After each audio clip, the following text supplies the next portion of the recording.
What's up guys, today I will be covering all updates coming to Black Ops 6 multiplayer on April 2nd, so let's get straight into it. So right off the bat we have 3 new maps coming to multiplayer.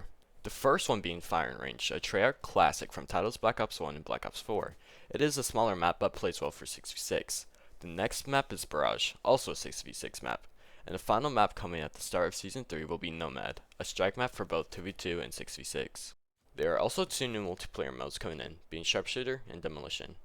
Sharpshooter is a variation of free-for-all, where all players will receive the same loadouts that alternate every 4 to 5 seconds. You will also receive buffs to your handling and movement speeds as you rack up more kills. The second game mode coming is Demolition, which is basically search and destroy, but every attacker has a bomb, and respawns are enabled. Now we get into the new guns coming to multiplayer and Warzone. We see a ton of Modern Warfare 2019 and Warzone 1 fan favorite weapons returning. Firstly, featuring the Kilo. The Kilo can be unlocked by simply logging into either Warzone or multiplayer at the start of Season 3.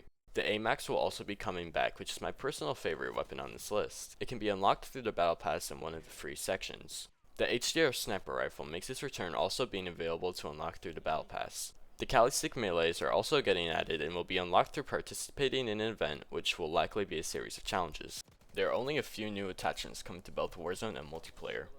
One of them being the Monolithic Suppressor from Modern Warfare 2019 and Warzone 1, an iconic attachment that provides both extra damage range and concealment from enemy minimaps when firing. The other attachment is a conversion kit to the SWAT 556 that pretty much brings the Grau back. Only a singular perk is being added to multiplayer, which is Close Shave, a Red Enforcer perk that allows you to fire your melee weapon instead of the butt of your gun when meleeing with either your secondary or primary weapon out.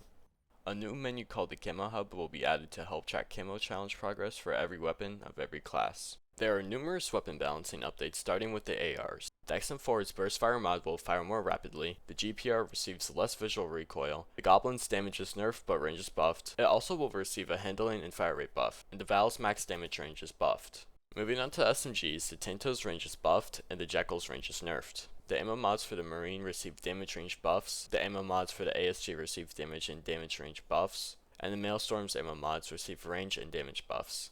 The DM10's damage is buffed, the Zarkov's fire rate is buffed, and the TR2's range is buffed, along with handling and fire rate buffs.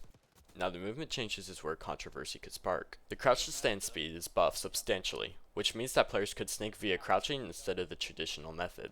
The other update is sliding being nerfed, with the max speed scale being reduced from 1.6 to 1.55, and the max slide time being reduced from 0.7 seconds to 0.65 seconds. I think this is a very unnecessary change, and I don't know who exactly in the community called for this to be changed.